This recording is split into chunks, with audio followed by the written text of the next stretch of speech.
How about that cigar? How about that cigar? Ladies and gentlemen, welcome to the Drew Estate Cigar Studios for episode 157 of How About That Cigar Live. Thank you so much for joining us live on Facebook, live on YouTube, and for those of you listening after the fact on the audio podcast. Guys, thank you so much for listening to How About That Cigar Live when you drive down the road, work out, whatever it is you do when you listen to your favorite audio podcast. Thanks for making us a part of that. And again, here in the beautiful Drew Estate Cigar Studios, let's talk about the all-new Freestyle Live event packs that are available now at select Drew Estate retailers. During the May 12th Freestyle Live Special Edition broadcast, Drew Estate will introduce their newest premium cigar, and the company will give consumers a chance to preview the brand before the global unveiling with the release of an all-new Freestyle Live event pack. Drew Estate has prepared a total of 10,000 event packs with an MSRP of $39.99. Every Freestyle Live event pack will include 3 of the new premium unbanded cigars, a Freestyle Live 3-cigar case, a Freestyle Live cutter with cigar rest, and a Freestyle Live wallet.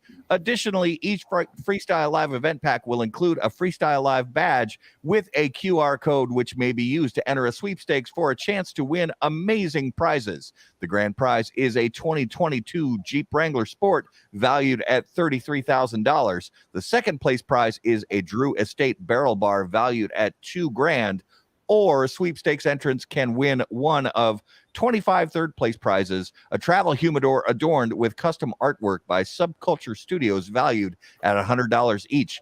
To learn the mystery cigar's identity and experience other surprises Drew Estate is set to debut, be sure to tune in and join the fun on May 12th, starting at 7 p.m. Eastern Time for the next Freestyle Live Special Edition broadcast, which is available only through Drew Estate's Freestyle Live YouTube channel and Drew Estate's Facebook Live page.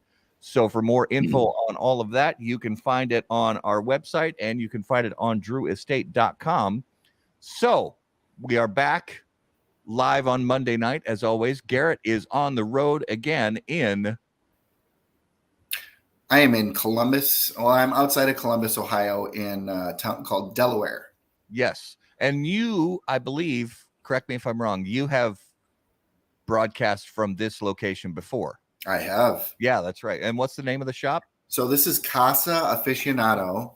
It is a new shop opened by Patricia, who is just a wonderful, wonderful lady and amazing sister of the leaf, and has put together a fantastic, just this whole house is a cigar lounge. It's retail lounge. They also have a VIP place. So if you're in the Columbus area, got to check it out. Nice. Very nice. Well, as we speak, the Minnesota Wild are starting their playoff run in the 2022 Stanley Cup playoffs. So, if anybody is up for it, wants to maybe share live scoring updates in the comments, we would be most appreciative of that since we're on the air. But it should be interesting. It's not gonna be easy for 2 reasons. Well, many reasons, but we have a hard times with the Blues. So we haven't won against the Blues all season, and it's a Minnesota sports team. That's the big one. All the Minnesota sports teams have had a very bad 8-4. Yeah, the game started 5 minutes ago. The Minnesota sports teams have a very bad track record with playoffs. The Timberwolves just got knocked out last week, which isn't a huge shock. I mean, the fact that they made it to the playoffs, what do they call that? A moral victory?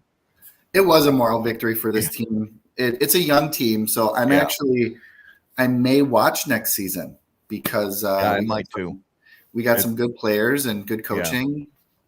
Yeah. The Twins seem to be figuring things out. I mean, I'm not going to go, saying they're going to be in the World Series or anything, but they seem to be getting better each week. And hopefully that continues. They're on a hot streak right now. They're hitting the ball really well. They're pitching. Yeah. I think that has been the thing that kicked into gear over the last, 4 or 5 games has been the pitching piece. And I'm optimistic about, a decent season. Unfortunately, I think I heard on the radio today that Miguel Sano is hurt. And the reason he's hurt is because he injured himself during a celebration.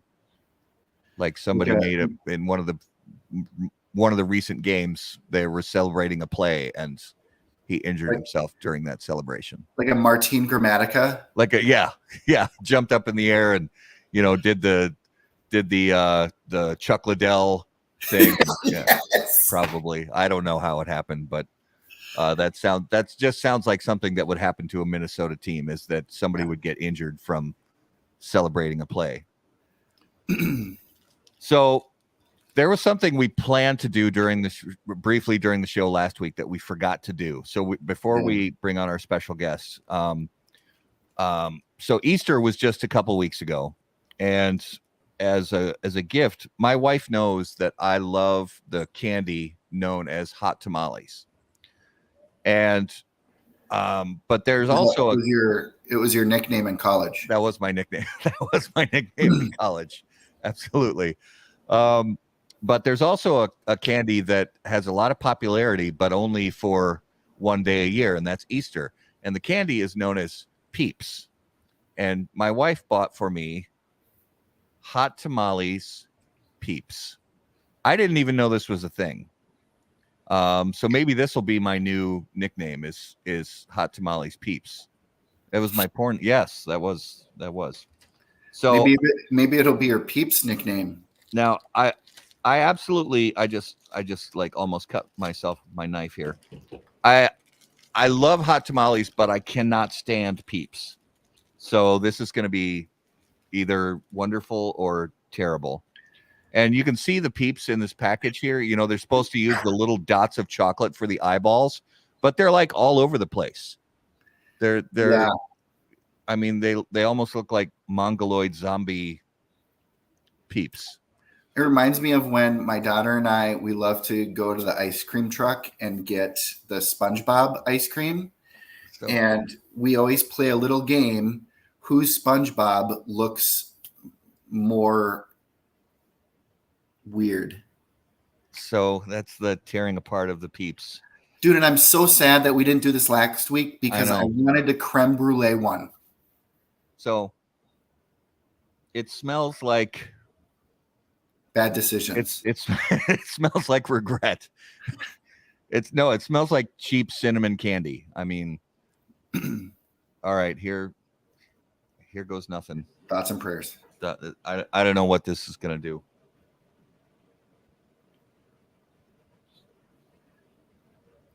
The internet's going to get mad at you for biting that off camera, by the way.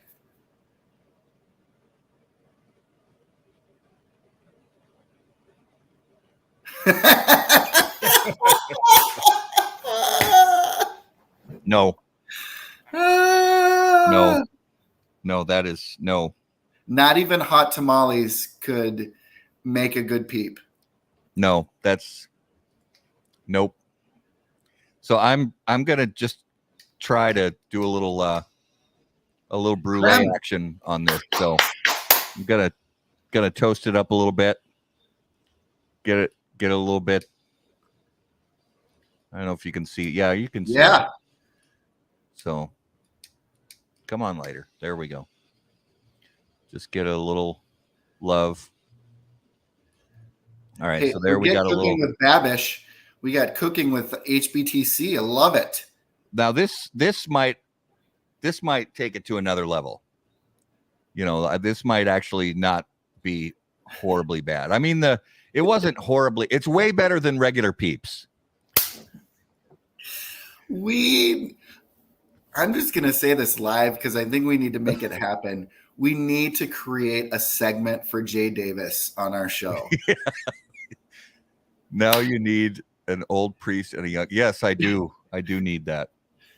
All right, here goes. So here's the bruleed hot tamales peep. I'm scared, but this is probably going to be better than. Oh yeah, yeah,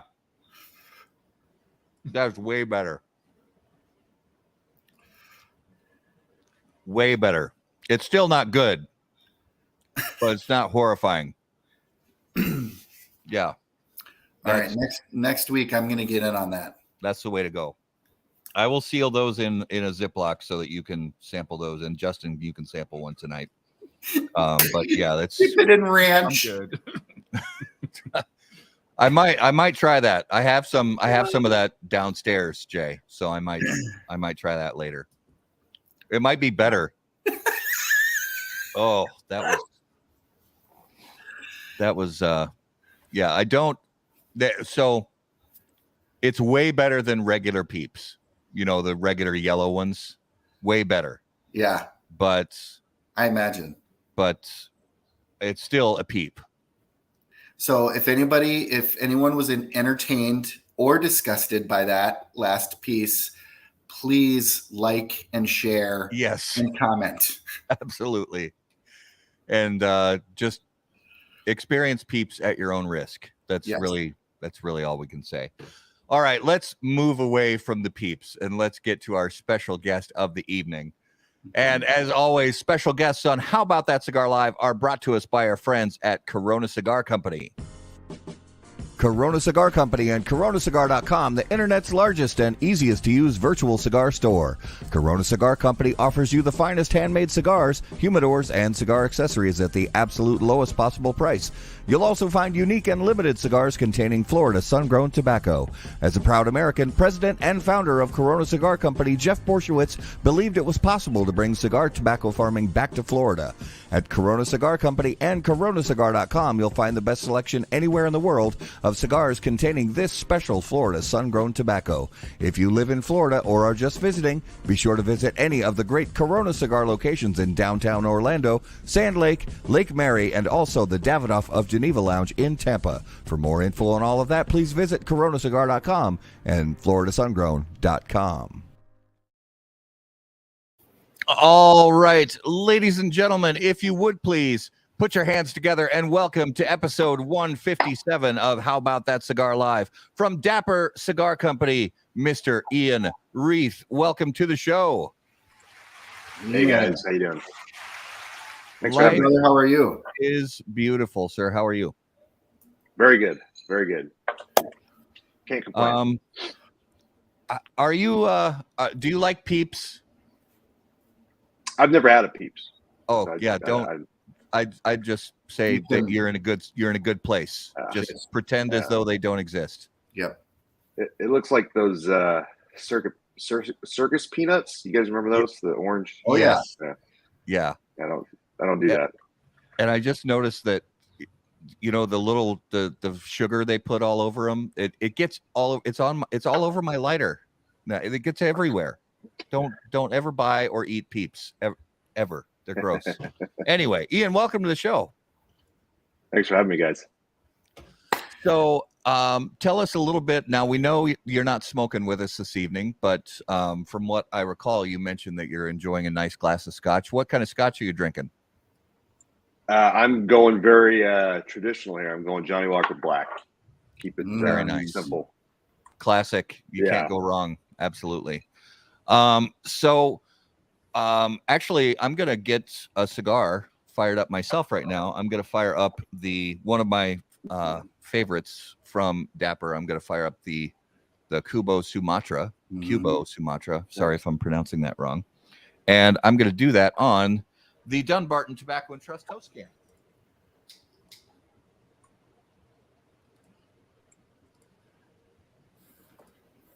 When lighting your cigar, it's important to be patient, pay close attention to detail, and focus on the tobacco. In the same way, Steve Saka brings those same qualities to the ultra-premium cigars of Dunbarton Tobacco and Trust. Patience, close attention, and focus on the tobacco are the qualities that Saka and Dunbarton Tobacco and Trust have become known for. From Sombra Mesa to Umbagab, Dunbarton has a blend that will fit your palate, your mood, and any occasion. Visit DunbartonCigars.com to learn more. Boom. And I am smoking a Siempre. Ooh. I'm envious, man. I wish I could join you guys. I think my lungs are 50% there. I don't Well, it's wanna all push good. tonight. You'll get there. You'll get there. Hopefully, Yeah. hopefully soon. Yeah. So, Oh, sorry, Garrett. Go ahead. no, do you mind if I jump in here? Do it. So, I think I know we had talked a couple months ago about some other stuff, but in that discussion, I had told you, ironically, that both Coop and I had named Dapper as one of those brands that was seemingly starting to stall out. Not because the cigars weren't good, but just because we hadn't heard a whole lot. There wasn't a whole lot of new things coming to market. Over the last 18 months, where have you guys been as a brand, and where are you taking things in the next 6 months to a year? Yeah. I don't know. Stall out, maybe. Yeah, maybe that's a good way to put it. I guess I don't really pay attention to all the what's kind of going on, but it's good to hear kind of perception from outside of maybe my own bubble. But Sure. yeah, I mean, over the pandemic, we've really just been focused on building up inventory. I think what ended up happening during the pandemic and the amount of demand that kind of the whole industry saw exceeded perhaps what we would have ever envisioned. And so part of my frustration, and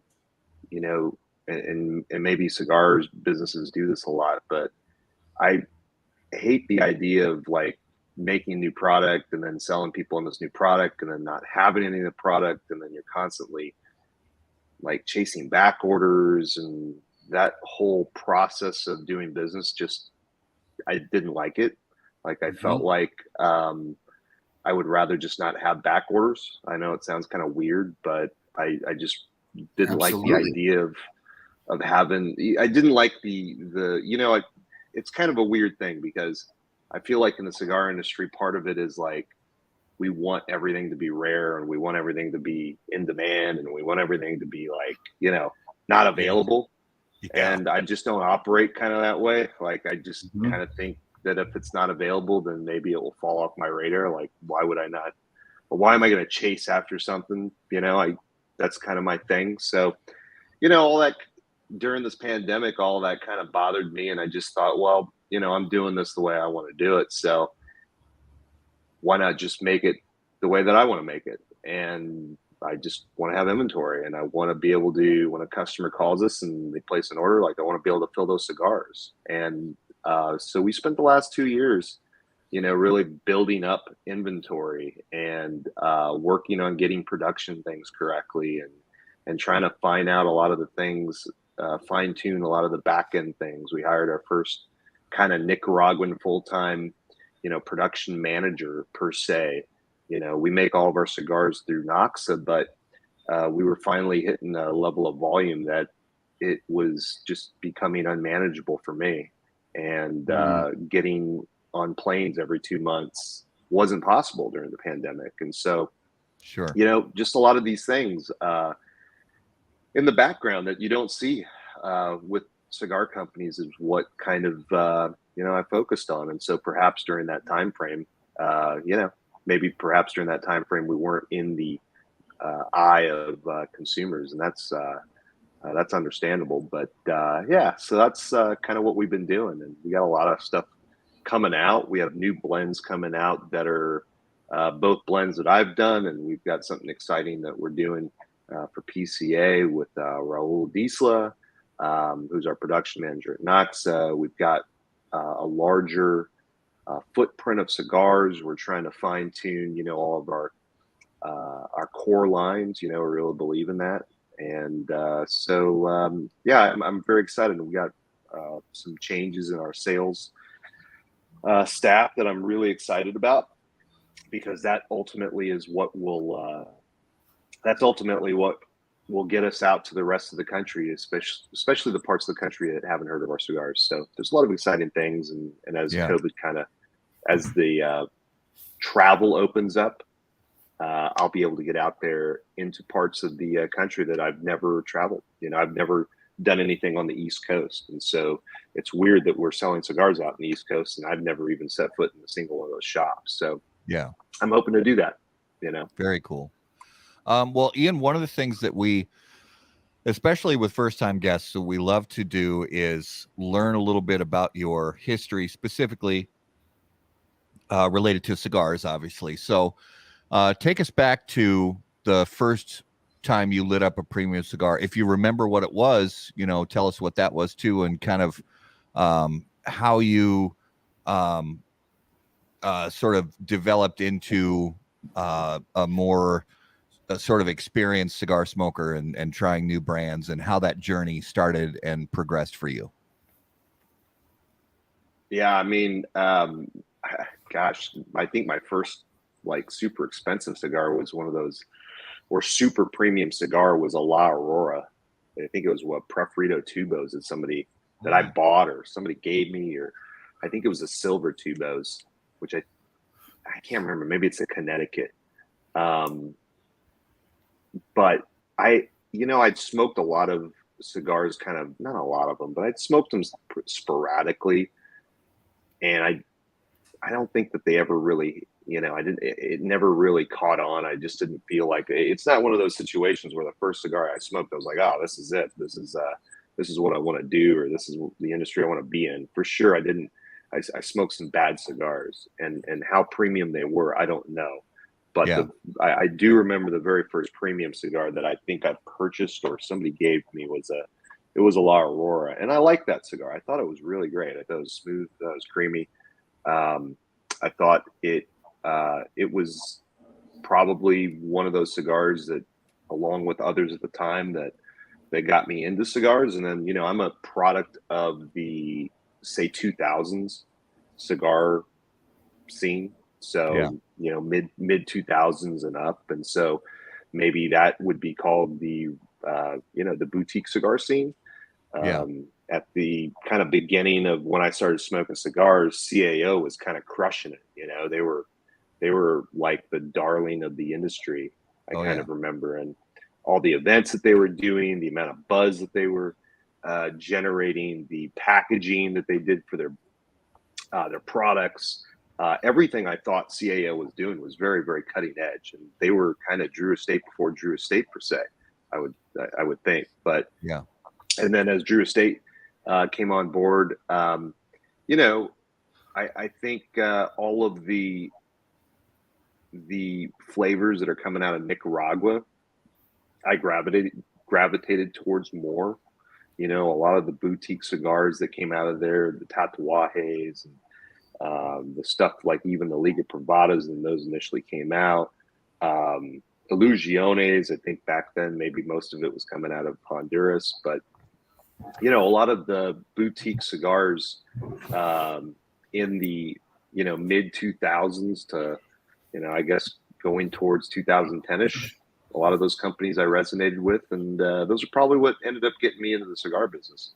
Is I think I remember it just being very, very strong. There was a lot of strong cigars. I mean, maybe people think that today that the overall palette for cigars or the strength of cigars are higher, but I just remember like the Tatuajes and stuff just being just, blow your head off, strong and ballsy, and just, there's just a different peppery forward flavor profile back then.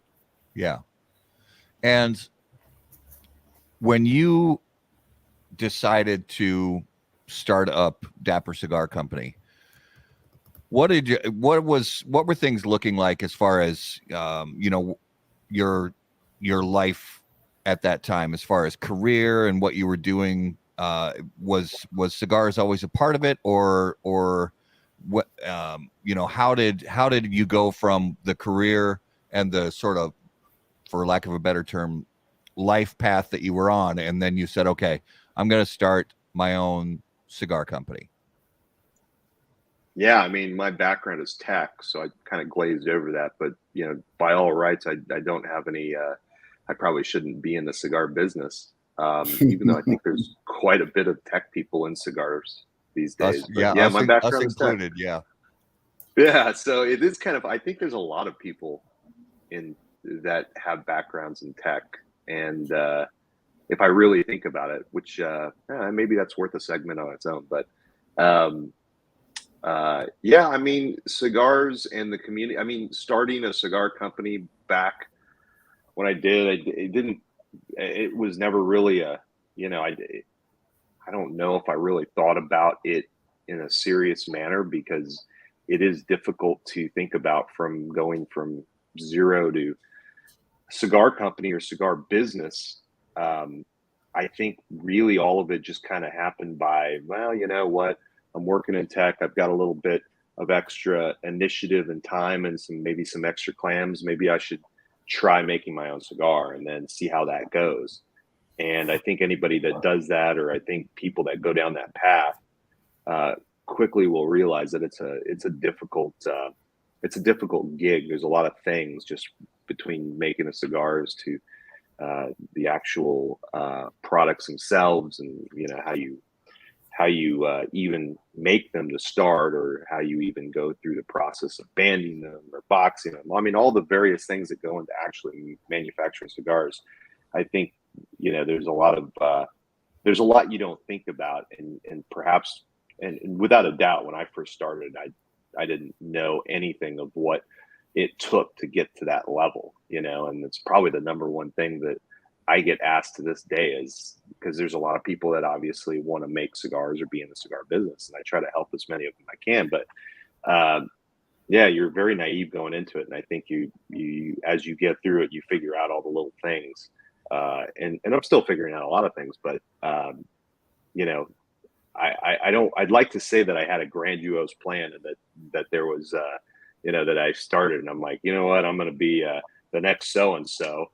And that headstrong will, caused me to get to the next levels. But I think it's just a matter of tenacity and curiosity, and going, can you make some cigars, and can you sell them, and can you figure out that part of the business, and next time around, keep improving each and every time, Yeah. And everybody has, the thing that I enjoy about talking to other boutique owners is the process that they took to get into this industry. It seems like there's either this passion of cigars that people have to learn by fire, how to, create a successful cigar company, or they have been in it in some other capacity, and that was just the next evolution in their path. So for you, when you decided to get into cigars, you're going to make the cigar, you've got this name. When you start looking at factories and all of that, and how you want to be involved, take us through that process for you. What was that like? Well, yeah, I mean, the way that I look at factories today is very, very different, obviously, because I'm looking at factories with the lens of having done something for a number of years. I recently had the pleasure of touring the Perdomo factory. Nick was down there. I was down in Nicaragua a few weeks ago, and he was like, "Hey, man, you want to go see the factory?" And I'm like, "Yeah, absolutely. I'd love to." And the questions that I ask today and the things that I'm interested in today are far, far different than when I first started. So obviously, as as I've gone through the business, I've learned a lot and learned more and more. And so you just kind of, your curiosities get maybe a little bit more nuanced or intricate as you go. But, I think when you're starting anything, the number of opportunities that you have available to you are very, they're very limited. And, if you decide today, like if you're just somebody right off the street and you decide, hey, I'm going to make cigars, and I'm going to choose the best factory in the world to make them at. It's not easy. Generally speaking, you could, you say you have 5 factories in the top of your mind that you want to go make cigars at. I would probably say that most of those cigar factories these days probably won't make cigars for you right now. So a lot of going down the path is just kind of working with what's available to you and rolling with it. And, when you start, I started in small cigar factories, and when you start in small cigar factories and you're kind of learning your craft, or you're learning how to at least start the process, you got to make a lot of concessions. You have to definitely, you can't have everything you want. And not even today can I have everything that I want when we make cigars, even with the resources that we have. So you're always kind of balancing and figuring out, hey, can I make cigars at a factory that maybe it's not the factory that I want to make it at right now, but this factory gives me access to things, or teaches me things, or is more open about things. And so I'm gonna balance that with maybe a more reputable or a more famed factory, because I'm gonna maybe learn a little bit more about the process. So I think all along the way, as you're learning this trade and learning this business, you're kind of making concessions and balancing things, if that makes any sense. Yeah, absolutely. So what was when you first got started and started up the brand, started working with the factory, which was the first blend that was completed and you were happy with and was ready for production and release? It was our original Cubo Claro Maduro, which the original Cubo Claro is what we started with, and we made it out of Tabacalera Carreras at the time. And it's a very simple blend. And at the time that I did that blend, I can't remember the exact year, but I do remember that I wanted to do a Connecticut shade.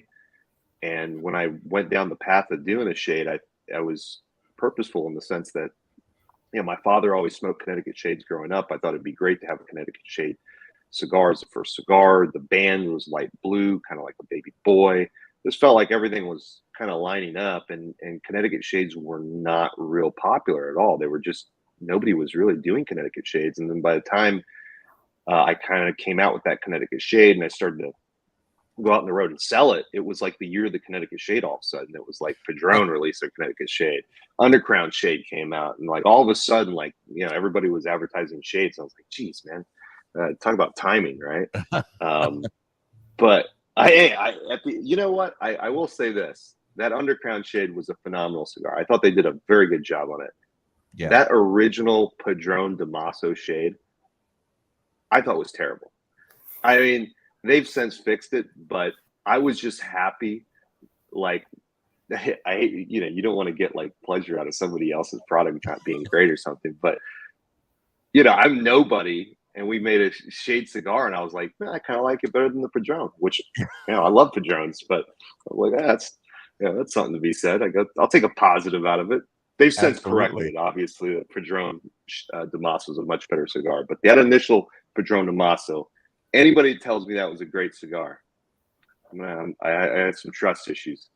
It's so funny because even in cigar media, people think that we smoke everything, but we really don't. That because we heard from so many different other media people, other just cigar fans and friends of ours, that when that Damaso first hit the market, a lot of people said it's not very good. So I honestly didn't try it. I didn't smoke the Damaso for the first time until maybe 6 months ago. And I thought it was very good. So I thought to myself, what are these people talking about? And then I realized that, the factory did listen, and they did make some tweaks to what they originally released. I would love now to go back and try one of those from the first couple production runs to see what I missed out on. But I waited until within the last 6 months to smoke it for the first time. Yeah, I mean, it just goes to and when I say good or bad, look, at the end of the day, right? It's all relative. I mean, I could say the cigar is great, and I love this cigar, and somebody else could tell me I'm full of shit. But uh, I, I mean, I will say this: I always thought, like when I first started making cigars, I always thought, you know what? If I don't sell all these cigars, then I'll just smoke them myself, and I'll save a shit ton of money because I won't be buying these things at retail price, and I'll have my own cigar, which is pretty baller, right? You go into a thing and go, "Hey, what do you smoke?" I'm smoking my own cigar. But I always thought like that would be a great deal, and I never got to that situation because you end up selling the cigars, and as time goes on, I always thought, it'd be really nice, like if I just could smoke my own cigars and I didn't have to buy anybody's cigars. So then I thought, well, you need to make enough cigars so that you kind of cover all your moods, right? So I need to have a cigar that covers my full strength. I need to like cover the entire spectrum. Well, for like the last 4 years, I've been making a lot of cigars and all different types of variety. And I still buy more cigars and I still smoke more cigars than my own cigars. So I don't know if I'll ever get to that spot in my life to where, the number of cigars that we're making like will satisfy my own personal curiosity, because I'm always interested to see what other people are doing. And I'm always whenever like a cigar is really good and it shocks me, I'm always like, damn, that's good. It's like a how come I didn't do something like that, or just like a good for him kind of thing. But I don't know. I still like that feeling of finding a good cigar. There's just something about that. I don't know. Oh, we're with you 100%. That is one of the, especially when it's, a brand you've never heard of, or maybe it could even be a brand that you haven't smoked for a while, or something like that, where something just kind of, the flavors and aromas just kind of hit, and kind of along those lines, as you were putting more and more blends together and doing the branding and the presentation, the packaging, all that stuff. Did you go into it with a sort of a design philosophy or a strategy, as far as, because even though each of your lines have a very distinct look to them, at the same time, the feel of all the designs seem to be harmonious. They seem to work nicely together, and they look nice next to each other on a shelf. If you ever go into a cigar shop and see a few different Dapper blends there, although they look different, they look as though they somehow belong together. So did you go into it with a design philosophy to sort of follow that harmonious look, or did they all come about independently? Yeah, it's funny because you're saying this, because what you're talking about is a big problem that we have right now on our marketing side of things. But in terms of like the branding, like obviously, the same designer, we kind of been working together all these years, Dan Greta, and we kind of design things to look kind of, I call it like new nostalgic. Maybe they should look and feel kind of old, but also kind of new, in the sense that maybe it's a fresh take on something. A lot of the designs that we have are very traditional patterns that you see in cigars, obviously things like crowns and things, anything in Hispanic, Cuban, or Spanish themes, motifs. We use a lot of that, obviously, but we try to make something to where it's a fresh take on old designs. And I don't know, my vocabulary is not quite banging tonight on all cylinders, but so the fact that they maybe all kind of look like they belong together, is great. I mean, that is definitely something intentional.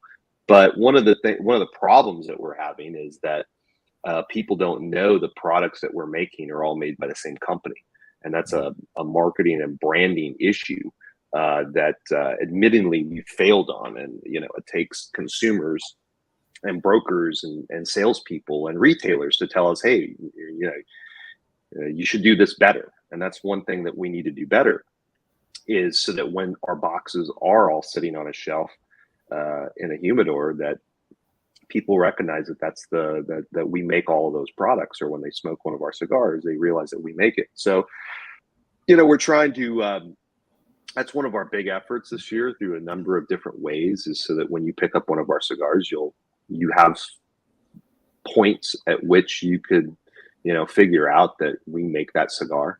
And if you like that cigar, then here's some other things that you could try that are things that we make as well.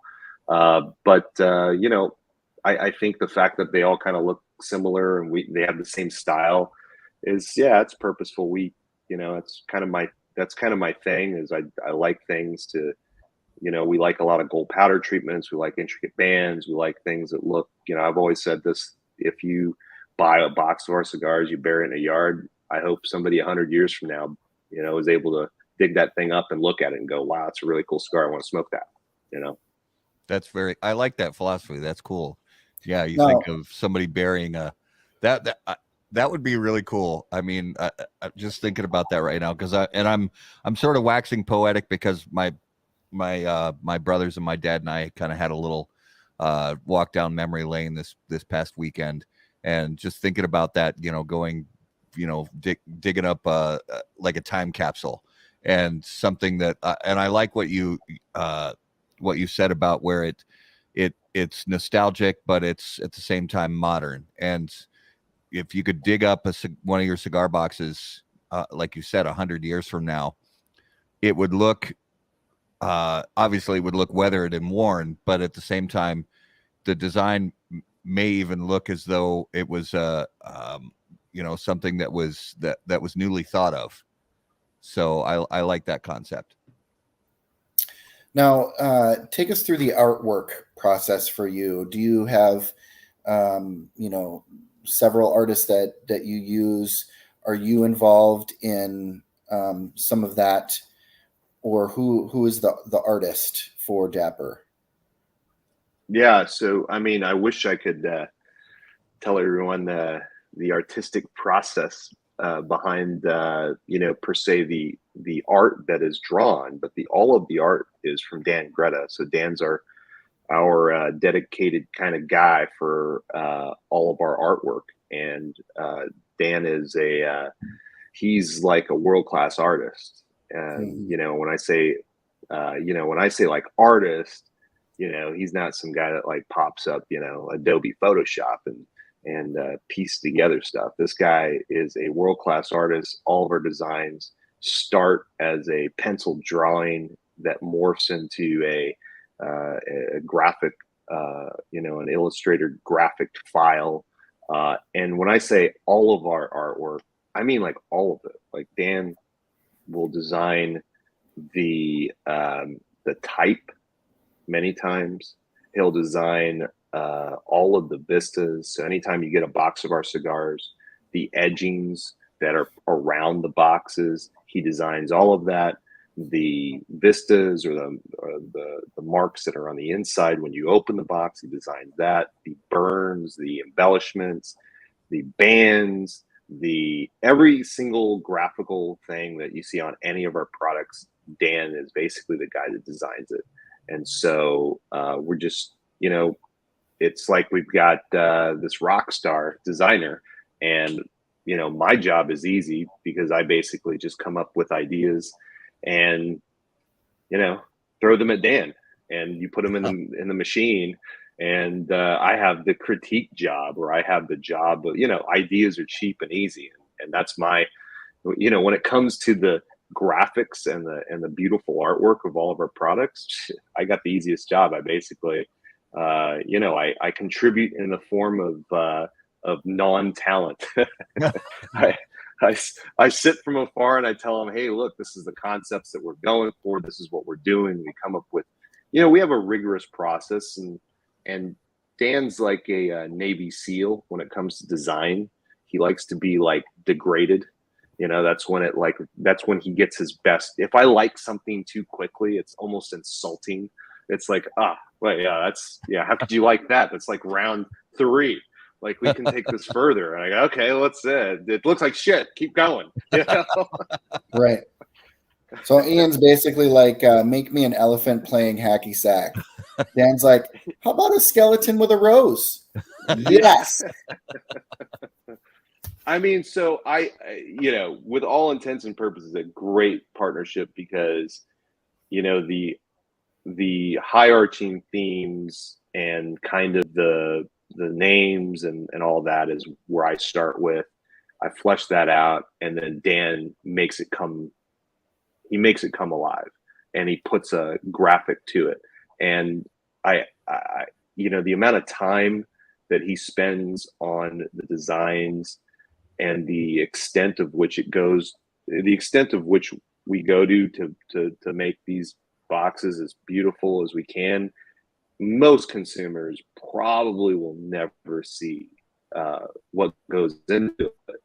And one of these days we'll definitely capture the entire process, because it is such a long process. I've always told people it takes 1 year to 2 years before we even kind of see the light of day, and sometimes it takes 2.5 years before those printables come to life and they end up on a cigar. And it's hard for people to imagine that, but that's just it. It takes a long time to flesh out ideas and design the bands and design the marcas and design the vistas, and then to put them in queue for printing, and then to send them to get them to print in Holland. That takes about 8 months just in itself before they get sent down, and before you even before you put it on a cigar.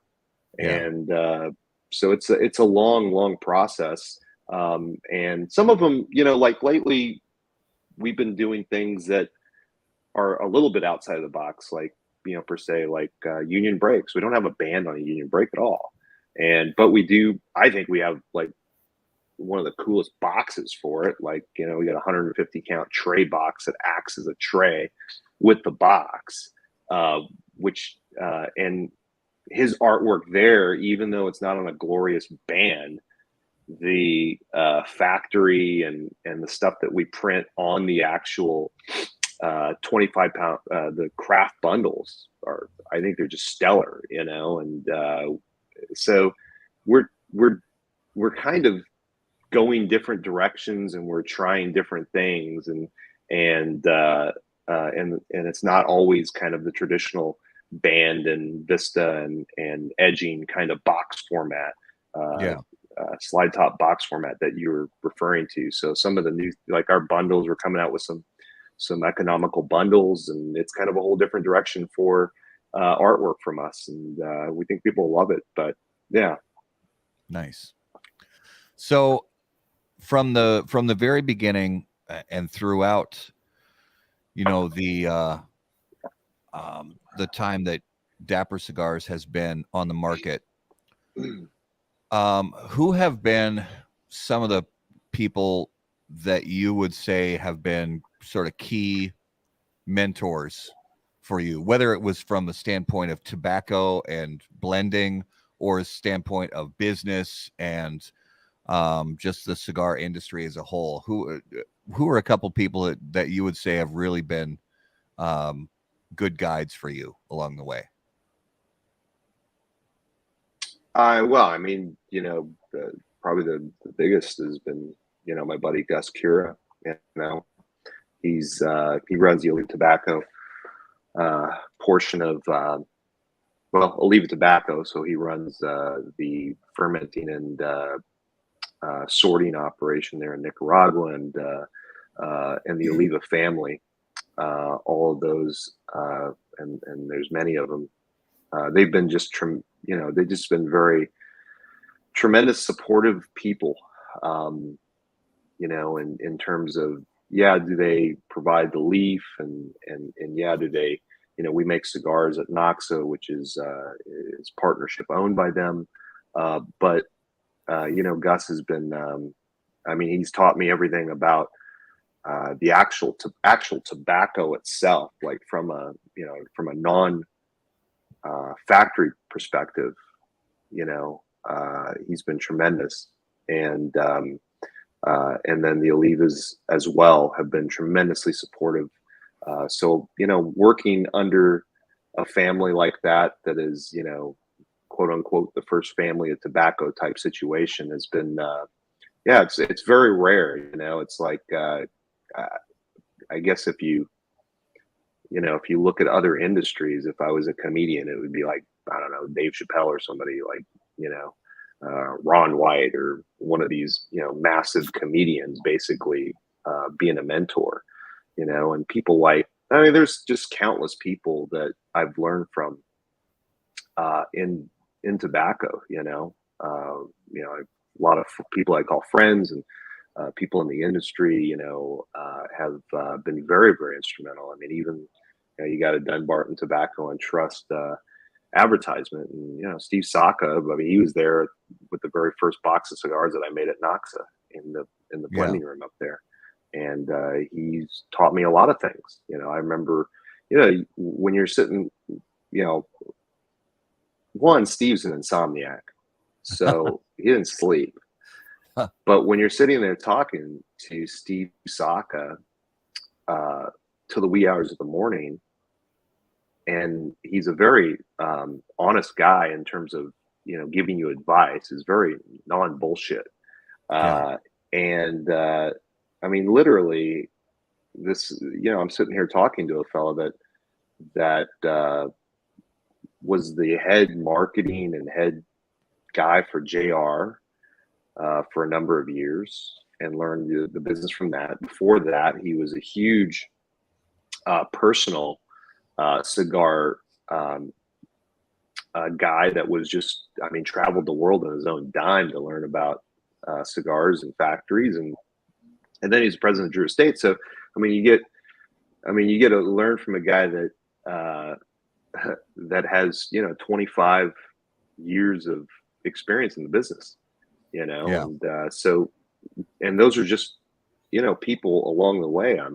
Nick Melillo, everybody that I've come into contact with down in Nicaragua and through the industry have all been very, very, they've all been instrumental, but Gus Cura and Oliva Tobacco have been the biggest by far. Yeah. As we look forward to look ahead to the summer, are you guys planning on exhibiting at the PCA trade show? Yeah, we'll be at the PCA. We were at TPE. The PCA, it's like a love-hate for manufacturers, right? Like the love part of it is that you get to see everybody once a year, and then it's ritualistic, right? We all go to PCA every year. We look forward to it, but from the hate side of it, it's the cost, right? It's always been a very expensive proposition for cigar companies, and I don't know. There's probably only a handful of them that would probably say they look forward to the bill every year for it. But we're committed to the trade show because it is the one trade show that's kind of focused on the cigar industry. And, we kind of decided a couple years ago that we have to be there, and that there's a certain amount of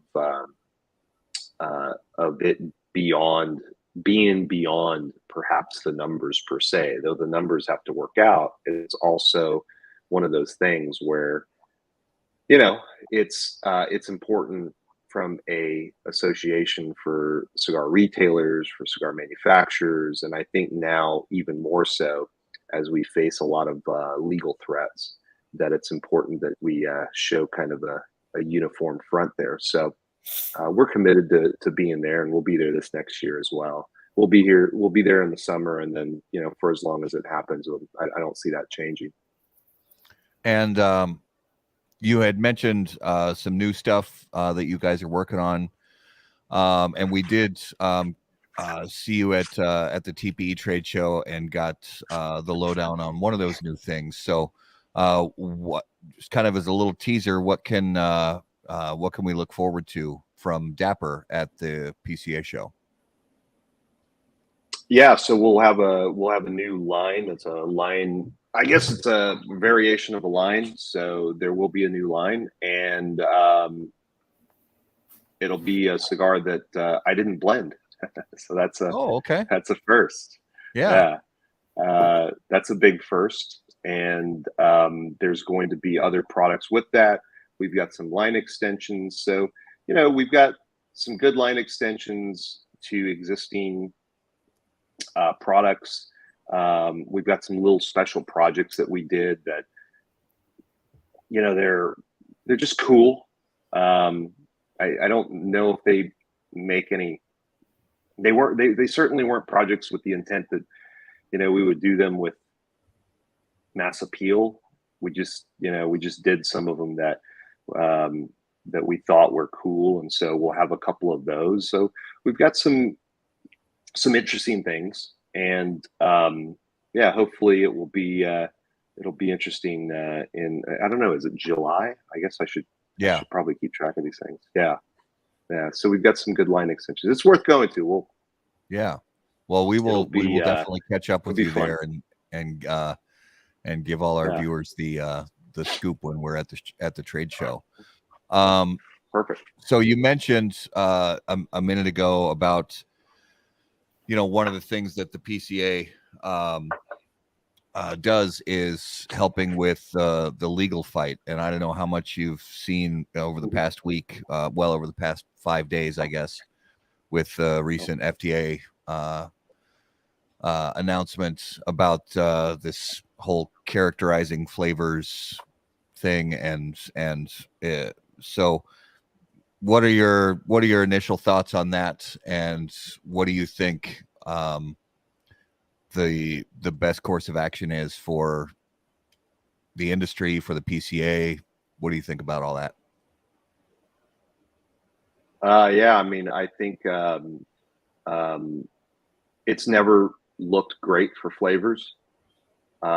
Morally, do I think that flavors should exist? Of course, I'm very much of a proponent of of people having the freedom of choice, consumers being able to choose to purchase flavored products, and I don't think that I don't think that will change for me. But from a realistic standpoint, I don't see that I don't see a bright future for flavored tobacco, and that's just from my perspective, from being kind of a little bit on the inside. I'm not, perhaps, I'm not more educated on it than perhaps any of you are.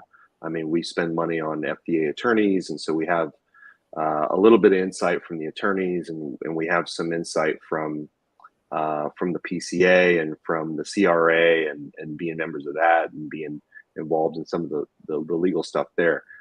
I don't think it's going to end well for flavored tobacco. And I'm in California, and before any of this FDA stuff, there's an initiative in a lot of counties here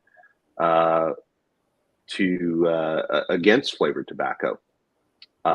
So I've kind of seen this coming for the last couple of years, and it's not been great. My personal opinion, and I think it's something that the CRA and the PCA are doing very well, is I think that the goal of getting an exemption for premium cigars, from everything I've seen and from everything that these last few meetings have gone through, appear to be very good. I feel like that's a very, very near possibility. I think that will be good for the cigar business. I think having a premium cigar exemption will be good. We make some sweet tip products. Yeah. If this happens and there is a premium cigar exemption, we'll obviously get rid of the sweet tips, and they'll just be premium cigar products. And I'm okay with that. Do I agree with it morally? No. I mean, I think it's No, I don't think that that's the right thing to do. But from a political perspective of what's going on now, I just don't see flavored tobacco as being something that people are willing to stick up for in mass. Maybe the menthol thing, maybe that might, there's so many menthol smokers, and it's such a polarizing issue. It even brings race into connotation. Like some of the ads that, they try to do this in LA, banning menthols. And I mean, there's some pretty dicey billboards going against that kind of make it even out to be a racial issue, which I don't know how that'll fare, but I don't know. Maybe going after menthols is maybe that was a bad idea. That might fold the whole situation because there's so many menthol smokers. I don't know, but Yeah. I'm very pessimistic about flavors existing with tobacco. I'm just very, very pessimistic about it. And Sure. I wish it wasn't that way. But I just don't think that it's, I don't think I'm not long on flavored tobacco. Yeah, that's understandable. It's a very tough spot for anybody who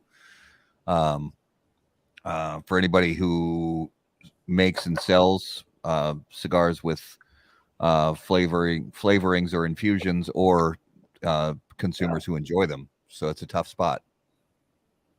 I mean, all the money in the business is with flavor. Yes.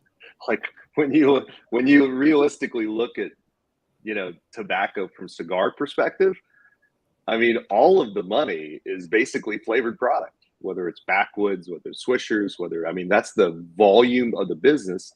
And then if you look at something like Drew Estate, I don't know their numbers, but I would wage to say, I would probably go out and bet that 85% of their product is probably flavored, that they're making, that they're producing. I don't know. I don't know if you guys got numbers for that. No, we don't. We don't have the breakdowns or anything, but I agree with you that, and we've even, the fact is we've talked to other cigar media people and things like that, and that's you're 100% right about that. As far as for a lot of companies, maybe not a lot of companies, but some companies, the flavored or sweet tipped or infused products, the revenue made from those products fund the projects that us as cigar nerds really kind of go crazy for, that we really enjoy, the small limited products or things like that. It's the money that comes in from acids and CAO flavors and Tatianas. I mean, say what you want about those products. That's you so be it. Everybody's got their own opinion about those types of products, but there's no getting around the fact that they fund a lot of other, what we would consider to be the quote unquote cooler projects, I guess. If I don't even know if I'm putting that right.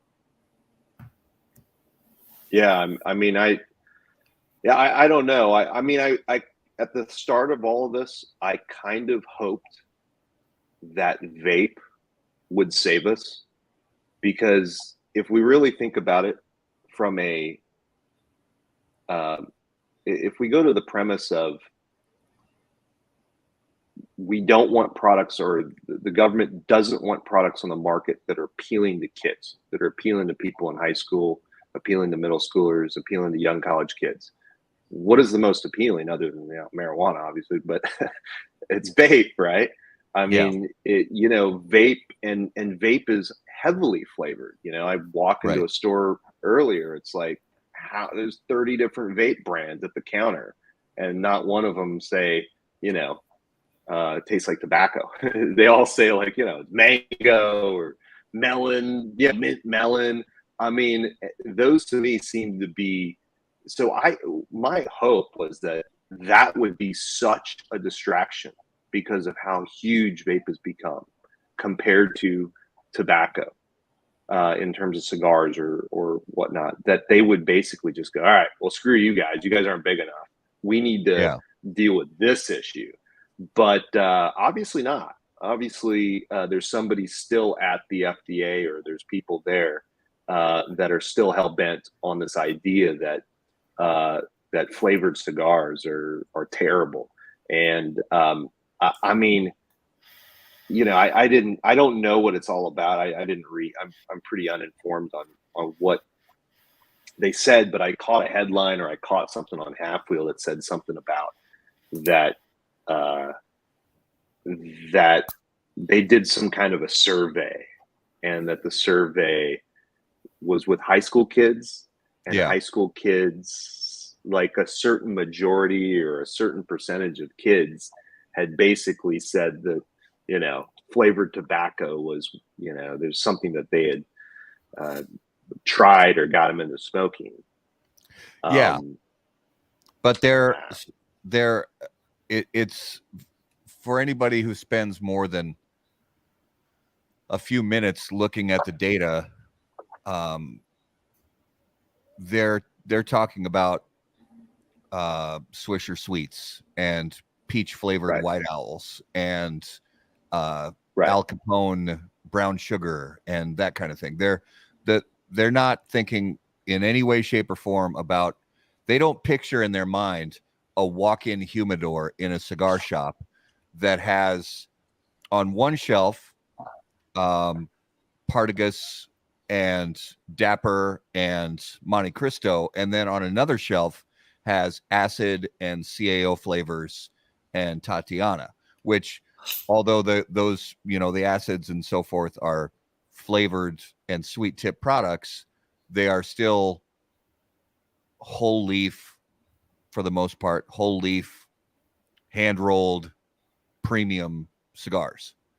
So that's but the thing is, and we've talked about this on the show a number of times, is the lawmakers don't care that the peach White Owl is markedly different in both the ingredients and construction and use. They don't care that it's different from an acid or even a non-flavored sweet tip cigar. Lawmakers don't care. They're in this for expediency, and the FDA probably doesn't care either. They're in it for expediency, and if all the flavored products that happen to also be premium cigars have to go, then they're not going to take the time and effort necessary to delineate between those things. That's what I think. Yeah. I'll give you an example of how funny it is, because like we talk about it as like odd it is. It's not a funny situation, but like we're in the cigar business, we always talk about this because it's our business, and or talk about it ad nauseum. And I have a physician friend of mine who has no idea about any of these things. And he's a very smart physician, just super smart guy. And I can't remember what happened, but he was asking me something about like, and I said, oh, well, I'm going through, I think I just paid our like FDA attorneys. I was like super bummed out. So and he was like, well, why are you paying FDA attorneys? Like, he's like looking at me like really intently. And I was like, well, what do you mean? And it was like, well, I thought you made cigars. I was like, we do. He goes, I know. So like, why are you paying FDA attorneys? And I was like, huh? I was like, oh, well, because there's these regulations that say, and then he just looked at me puzzled. Like, this is a good friend of mine. He's a very good physician. And he goes, the way I see it, Ian, is you're not a food or a drug. Thank you. So it's like, good point. I mean, I wish there were more people like you but maybe that is, every person I tell about this stuff outside of the business has that same kind of view. Like, what? Like, why are you going through? Like, I don't understand. And that's why I'm saying that this menthol thing might be a tipping point, because it affects a large enough amount of everyday Americans that for the long time really, worried about FDA taking away your menthol cigarettes. Like, that's crazy, right? And then all of a sudden, like, you've enjoyed menthol cigarettes for 30 years and now you can't smoke them anymore. Like, what the hell, man? Like, what do you mean I can't smoke them anymore? And what does the FDA have to do with this? You know, maybe it will be one of those tipping point moments where you have enough Americans that enjoy a particular product. You know, with regards to like backwoods and things like that. I mean, if the people that are enjoying those products, let's just say, are using them for weed, let's just say, I'm not accusing anybody of, you know, deconstructing any of these products for purposes of ill intent with marijuana, but let's just say that happened. I mean, they're already smoking marijuana. Like, I mean, yeah, I don't know. Like, I don't know if they're willing to go to bat versus the menthol smoker that's been smoking them for 30 years. You know, I don't know if the backwoods guy's willing to, you know, to go to bat and really complain and bring it up to their, you know, their local, you know, politician. Hey, man, what the hell? Yeah, I've been supporting you for 30 years and working the union, man. Can't even fucking have my menthol cigarettes. What's going on? That's right. Well, what does this have to do with anything? You know? And then you're not even telling me. You're telling me I just smoke reds. I don't smoke reds, man. I smoke menthols. Screw you. Smoke cocaine. Like, you know, right? You're like, oh my God. You're just like, I was a Bud Light guy. Now I got to drink IPA. You're telling me I can't drink Bud Light. I don't know. Maybe that's how I see it going down in my mind. I don't know. No, I hear you. I hear you. It'll be interesting to see how it all plays out, but I think it's clear we have a lot of work to do as an industry. Hopefully we can all get on the same page. And I when I say the same page, I don't have I'm not on a team. I don't have a page. I'm just you know, just saying we got to get together and figure this out, and hopefully we can make that happen. So we'll see how it goes. I think personally, I'm very optimistic about getting an exemption.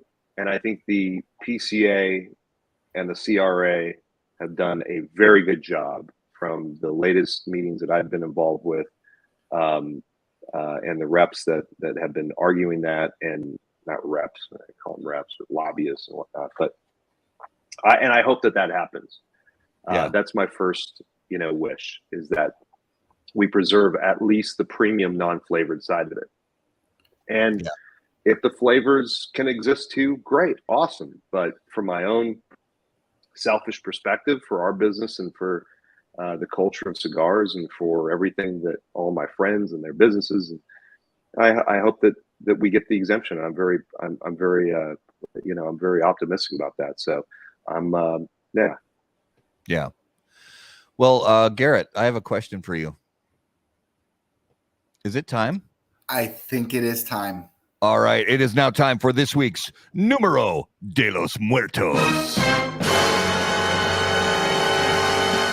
And as always, Numero de los Muertos is brought to us by our friends at Smoke Inn.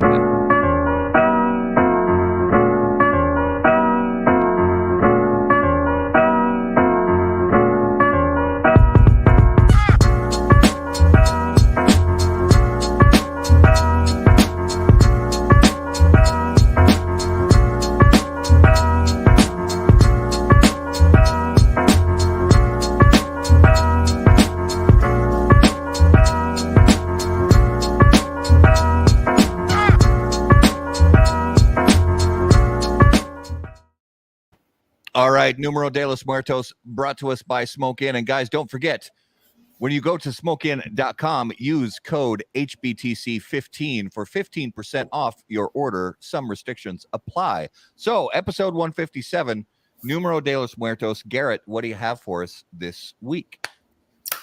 Well, this week, I have got from the land of the United States of America, an average of 35 people a year die from this. 35 people a year. And what was the average before that, or the 35 people a year in the U.S. In the U.S. So only in the U.S. Yep.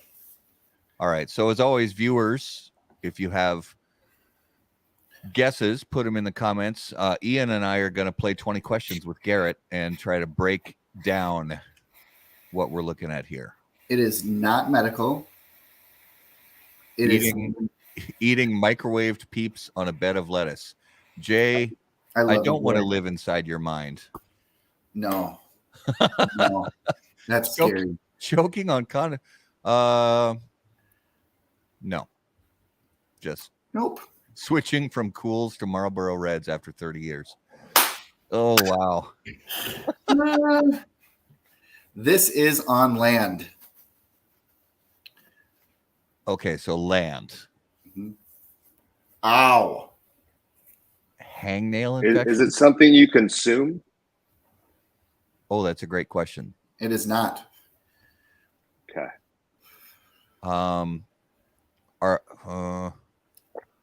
Are vehicles involved? Sometimes. Ooh.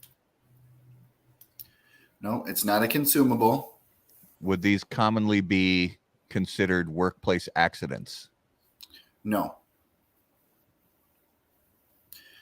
No, the type of vehicle is irrelevant.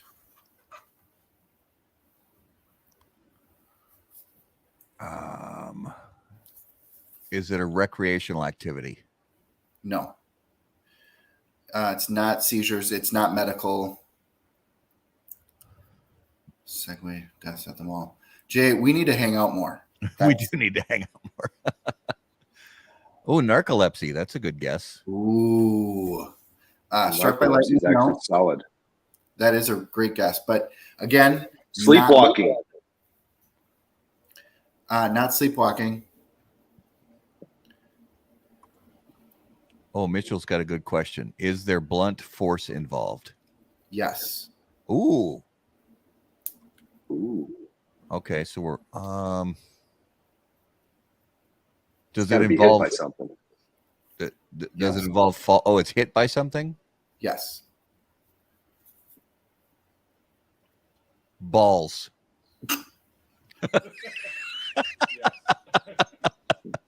I just wanted to say balls. That wasn't my guess. I just wanted to say the word balls. I know. Are these deaths on a pornography set? Is that? Oh, no, not even close. Yeah. So I'll say this: that there's a few ways that you die from this. Blunt force is one. Suffocation is the other.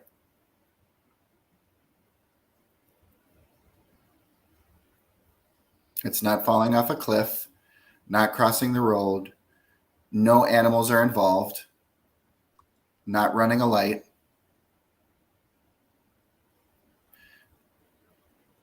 Okay. Can we mute Jay? Can we just? That was my next thought. Is it paintball? It is not. Okay. So majority of the people that die from this die almost instantly, and those who don't suffocate.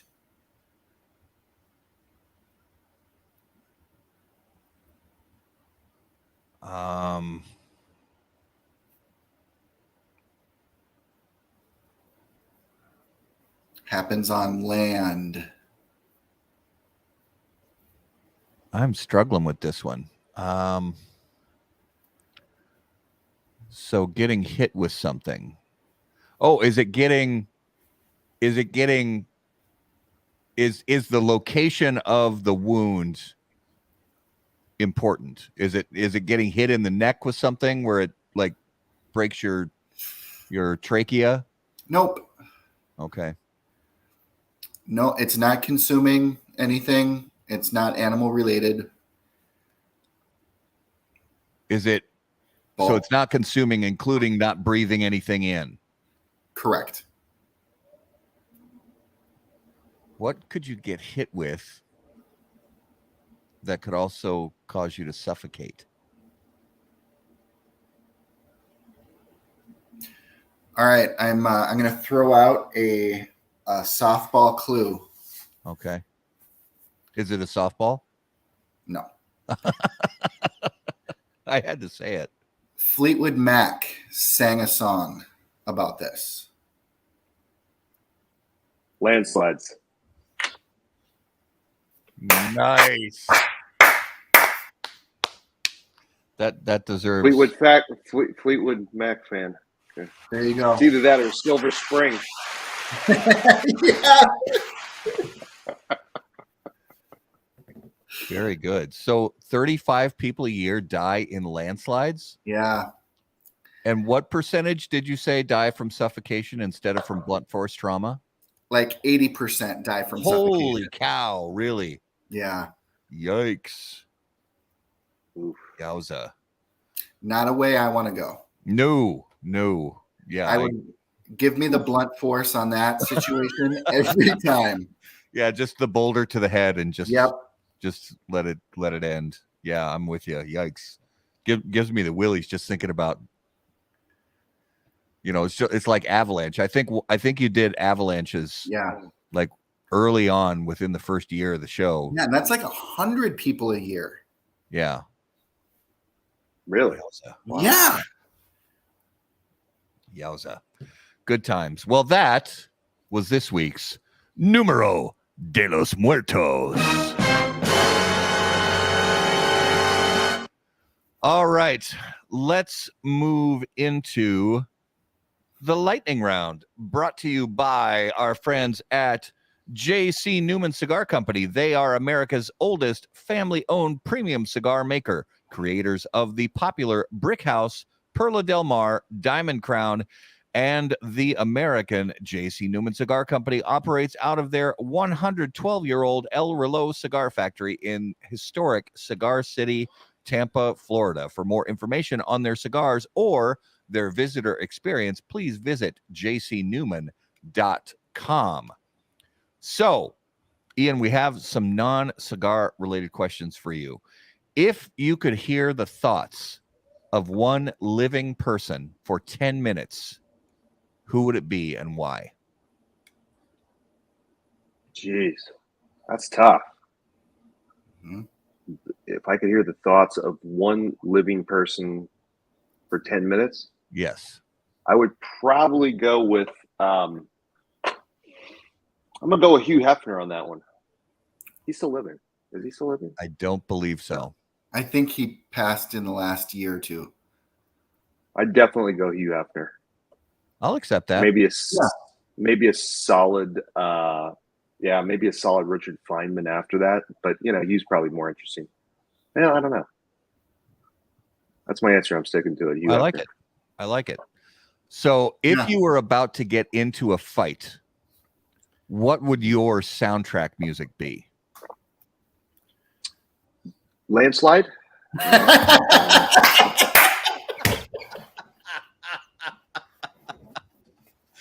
That's a fantastic answer. Sticking with that answer. I love it. And sometimes we've had people answer that before, or answer with a song or a piece of music that is not aggressive in any way, shape, or form. Yeah. And sometimes you'll see movies where there's a big fight scene and the music in the background is light and airy and nice, and it just kind of works sometimes. I like that. Yeah, like the Kingsman. It's like Conor McGregor coming out to Sinead O'Connor. Yes. It's like, or what? Moonlight Sonata. Yes. Right? Like, that's fierce. Yeah. I got Yo-Yo Ma to do my intro music. Very soothing. I like to go into battle very loose. Yes. All right. So who was your number one celebrity crush when you were a teenager? Oh, Alicia Silverstone. Oh, yeah. Mm-hmm. Aerosmith video. Crazy. Done. Done. Yep. Matt, we got to do my favorite. Yes. So, the zombie apocalypse is coming. Who are the 3 cigar industry people that you want on your team to defend against the zombie horde? Cigar industry people? Yes. Meaning they're going to be useful in defending or not useful? They'll be on your team to help fight off the zombies. 2? 3. 3. Huh. Or I'm 2 probably if you can't gonna think go. of 3. No. I mean, I definitely go with Gus Cura. He's number 1. I would go with Nick Melillo. And I would probably go with cigar industry. Let's see here. I should probably think this one through. I'd probably go Nick Melillo, and I'd probably go actually a guy named Greg Dana.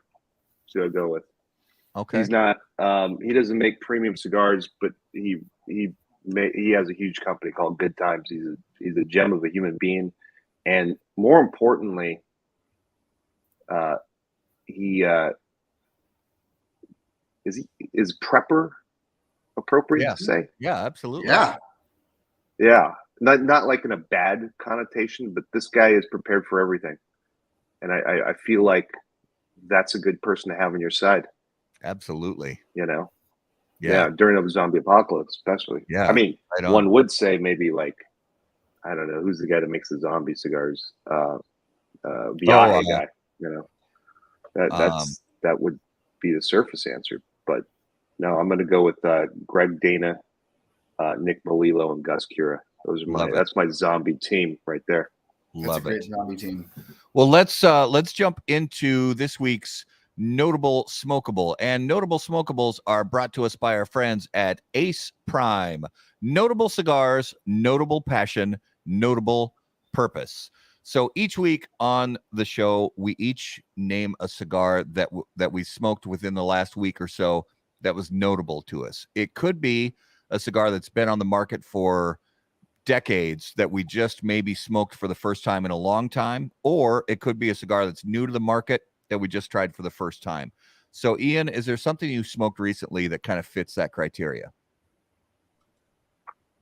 I'm sorry, I totally blanked during that whole piece. What did you I'm sorry, I heard everything you said, but just in case. Somebody texted me and I got distracted and I fucking zoned out. I'm sorry. It's all good. Something new I smoked? Is that what it was? What did you smoke recently that was notable, whether it was new or old? What did you smoke recently that was notable? I was down at I was in Small Batch Maximar's like a week and a half ago, something like that. And I smoked that Piven cigar because I'm a sucker for celebrity cigars. Yeah. It was okay. It was all right. Okay. I don't know.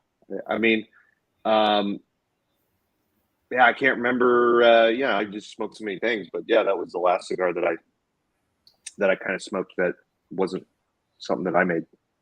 Right on. Yeah, I've been looking to try that one. I haven't yet, but I'll definitely give that one a try. Garrett, what was your notable this week? So I got to go to a charity event this last weekend, and I smoked a Davidoff Yamasa. And I've had this box for, I want to say, over a year. I smoked a couple right away. They were great. But after that year, bro. Or are they starting to kind of mellow or just? They did something magical. Oh, yeah? Yeah. So now I only have 3 left. And I'm thinking I'm going to have to space those out and see if I can get that sweet spot before they start to take the turn down. Yeah, right on. So my notable this week was the McAuliffe Experiencia Churchill, which just super cool cigar, just solid, medium bodied, good flavor. So very enjoyable. could be kind of one of those, I don't know, any time of the day cigars. I hadn't had one in a while, so I really enjoyed that one. So that was this week's Notable Smokables, brought to you by Ace Prime, improving lives through fine cigars. Please visit aceprime.com to learn more. So for viewers and listeners, to give you guys an idea of some very cool stuff we have coming up in the next few weeks, on May 9th, we have the guys from Boveda. We have Nate and hopefully Rob. I know we're definitely going to have Nate. Hopefully we'll have Rob as well. Some of our absolute favorite people, not just in the cigar industry, but in the whole entire world. And then on the 16th, we have Kevin Schweitzer from Rockefeller Cigars. And then on May 23rd, we have Tom Lazuka from CLE and Asylum Cigars. So be sure to stay tuned for that and keep following howaboutthatcigar.com for that.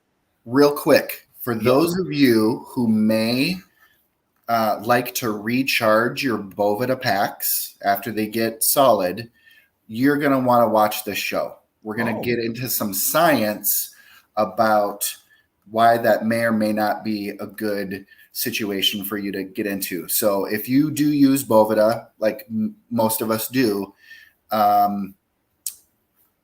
listen to the science behind what these are and what charging does to them. Awesome. That'll be very, very cool. Ian, please give our viewers and listeners sort of a final word, and especially where is the best place for them to keep up with everything going on with Dapper Cigar Company? Oh, good thing. I'll try to make this quick. I appreciate everybody tuning in. Apologize. I'm coming off a little bit of illness here, so I'm not at my tip-top shape, but I appreciate everyone's everybody that purchases our cigars. I saw a lot of names that came across the chat here. Charlie, Dave, Jay, all sorts of familiar names of people that either buy our cigars as end consumers and retailers that buy our cigars, or even people that represent our cigars. And I appreciate all of that. And we appreciate you very deeply, because at the end of the day, you guys allow us to do what we love to do, which is make great cigars. And so I appreciate everybody tuning in today and everybody putting up with the shenanigans of the show. But yeah, thank you guys. Thank you guys all. I don't know, to keep up with us. I guess we do a terrible job at it. We should have a PR department or something like that. I guess we're working on that. But yeah, to keep up with what we're doing, dappercigars.com. Go to our retailer section: Facebook, Instagram, Dapper Cigars, Twitter. We don't really Twitter much. We just basically follow Elon Musk and all the shit that he's doing. But yeah, thanks everybody. I appreciate you guys having me on the show. I apologize I'm not in top smoking form, but I look forward to the next one, and I look forward to seeing everybody out there on the road as well. So thank you all. Absolutely. Yeah, thank you so much for being on the show, and we look forward to seeing you at the PCA trade show, and hope that you get back to tip-top form very soon. Yeah, thank you. By the way, Experiencia. You said you smoked a cigar, Experiencia? Yeah, from McAuliffe. Okay. I didn't know if it sounded like, I was like, I've never heard of that. It's like if somebody asked me, how do you say experience in Spanish? That's what I would come up with. Experience. Yeah. I think that's that's definitely the name of the cigar. I was like, is that a word? Say that word in Spanish, I don't know. I'm just joking with you. It sounds right. I couldn't get over it.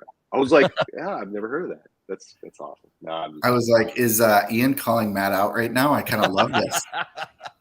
I was like, Experiencia. I feel like, I don't speak Spanish well, but if somebody's like, how do you say experience in Spanish? I'm like, Experiencia. Experienzo. I'm going to try that cigar, though. We don't get a lot of McAuliffe's out here, and I'd like to try it. Yeah. So for our viewers and listeners, guys, thank you so much for watching and listening. As always, if you are on Facebook, make sure to follow How About That Cigar on Facebook. If you are on YouTube, be sure to subscribe to the channel. because that helps us to make sure you never miss an episode. Thank you so much. Of course, if you're listening on the audio podcast, and make sure that you not only listen to the episodes, be sure to follow us and subscribe so you don't miss any episodes as well. So thank you as always. Garrett, good luck on the road, and we will see you when you get back. Thanks, sir. All right, guys. So, of course, until we see you next time, burn cigars, Not bridges. see you guys. Thanks, everybody.